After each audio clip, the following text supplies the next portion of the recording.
Guys આજની જે આપણો જે વિડીયો છે એ છે ઘડિયા માટેનો, એટલે કે 1 થી 10ના ઘડિયા આપણે TLM થી શીખીશું, પણ 11 થી 20ના ઘડિયા છે એ ઇઝી ટ્રીકથી આપણે શીખી જશું. અને બાળકને એટલું સહેલું લાગશે કે આપણે જ્યારે ભણતા ને ત્યારે આપણે ગોખીને કરતા, પણ અત્યારે એટલી બધી ટેકનોલોજી ને એટલા બધા બધાના માઇન્ડમાં પેલું વિકાસ એટલો બધો થયો છે કે નવી નવી સંશોધનો અને નવું કરી અને આપણી સામે મૂકતા હોય છે. અને એનો જો આપણે ટેકનોલોજીમાં જો ઉપયોગ કરતા હોઈએ તો આપણને બહુ સારું પડે. અને આપણે આપણા બાળકને જ્યારે તૈયારી કરાવતા હોઈએ છીએ તો બાળકને એટલું બધું ભણવા પ્રત્યે ભાર નથી લાગતો, એટલે કે ભાર વગરનું ભણતર થઈ જાય છે અને રમતા રમતા બાળક શીખી શકે છે. તો એના માટે મેં અહીંયા ટેબલ્સ લખેલા છે. કેવી રીતે લખેલા છે? આવું એક TLM બનાવ્યું છે.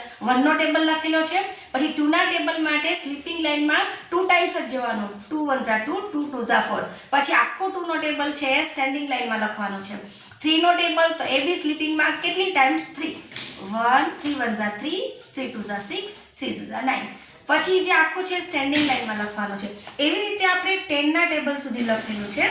અને પછી હવે આપણે બાળકને આપણે કહેવાનું છે કે આપણે આવી બે કુકરી બનાવી અને બાળકને કહેવાનું કે ચાલો આપણે 6 સપ્તાહ આપણે કરવું છે તો 6 7 8 ઇન શોર્ટ, એટલે કે 6 સપ્તાહ આપણે કરવું છે તો એક ટુકડી છે એ 6 પર રાખે અને એક કુકરી છે એ 7 પર રાખે. તો આપણે બાળકને પછી કહેવાનું કે કયો નાનો છે, 6 કે 7? તો બાળક તરત બોલવાનું છે કે 6 છે એ નાના છે. એટલે 6 નાના છે તો બાળકને કહેવાનું 6ની સ્લીપિંગ લાઇન જ્યાં સુધી જાય છે ત્યાં સુધી લઈ જાઓ. અને 7 છે એની સ્લીપિંગ લાઇન ક્યાં સુધી લઈ જવાની? કે જ્યાં સુધી 6ની સ્લીપિંગ લાઇન ગઈ છે ત્યાં સુધી. એનો મતલબ 6 સત્તા 42, 6 7 42. એવી રીતે હવે આપણને પહેલા ધોરણનો બાળક છે એ આપણને કરીને બતાવશે કે 3 4 કરીને બતાવો મને. કેવી રીતે થાય 3 4? એક કુકરી ક્યાં રાખશો તમે? ઓકે. અને બીજી 4. ઓકે. હવે 3 ને ક્યાં સુધી લઈ જવાના થશે? 9 સુધી. Okay, very good. 4 ને 12 સુધી. ઓકે. તો 3 4 કેટલા થશે? 12. Very good. તો આ તો થઈ 1 થી 10 ઘડિયાની વાત. હવે આપણે જો 11 થી 20ના જો ઘડિયા આપણે શીખવા હોય તો એ તો એમના કરતાં પણ ઈઝી છે. કેટલું ઈઝી? જો આપણને 1 થી 9ના ટેબલ કે 10 સુધીના ટેબલ આવડશે તો બાળક ઈઝીલી 11 થી 20ના ઘડિયા શીખી શકશે. એક્ઝામ્પલ તરીકે આપણે લઈએ કે 12નો ટેબલ લખવો છે આપણે, ધારો કે, તો આપણે માત્ર 2નો ટેબલ જ જોશે. આપણે અહીંયા 2નો ટેબલ લખીએ.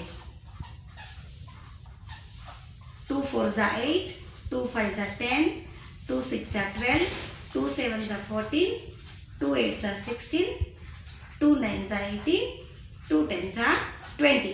આના ઉપરથી આપણે 12નો ટેબલ બનાવવાનો છે. એટલે અહીંયા 12 છે, લાસ્ટ 2 ડિજિટ. 3 આવતા હશે ત્યારે જોશું. ફર્સ્ટ ડિજિટ આપણે કાઢી દેવાનો છે. પહેલો જે આંકડો છે એ આપણે કાઢી દેવાનો.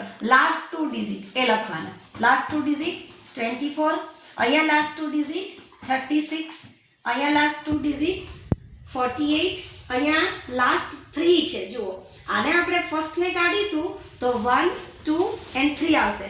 તો આપણે આ બેનું પ્લસ કરવાનું. 5 + 1 6 અને 0 એમ જ. અહીંયા પણ 3 ડિજિટ છે તો 6 + 1 7 2 એમ. અહીંયા પણ 2 ડિજિટ છે તો 7 + 1 8 અને 4 એમ. 8 + 1 9 અને 6 એમ. 9 + 1 10 8 એમ જ. અને 10 અહીંયા 4 ડિજિટ છે. જુઓ, તો આપણે કોનું આપણે પ્લસ કરીશું? 3 ડિજિટ ઓનલી. લાસ્ટ ડિજિટને આપણે એમ જ છોડવાનું છે. તો 10 + 2 12 અને 0 એમ જ. તો આપણને 12નો ટેબલ મળશે. તો આવી રીતે આપણને 12નો ટેબલ પણ આવડશે અને 19 to 20 સુધીના ટેબલ આપણને ઇઝીલી કરી શકીએ. આમ તો આપણે 99 સુધીના ટેબલ આ ટેકનિકથી કરી શકીએ છીએ, પણ 1 થી 8ના બાળક માટે આટલું ઇનફ છે કે એને 20 સુધીના ટેબલ આવડે. તો એક ધોરણ 8ની વિદ્યાર્થી છે એ આપણને 13નો ટેબલ છે એ આપણને કરી અને અહીંયા આપણને બતાવશે. ચલો જાનવી બેન, તમે 13નો ટેબલ કરીને મને બતાવો.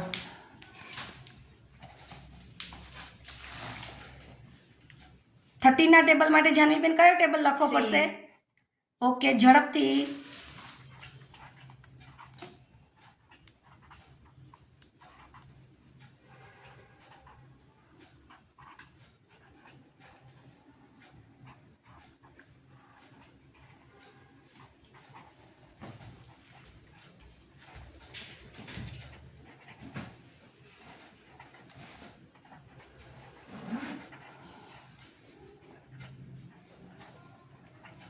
Very good.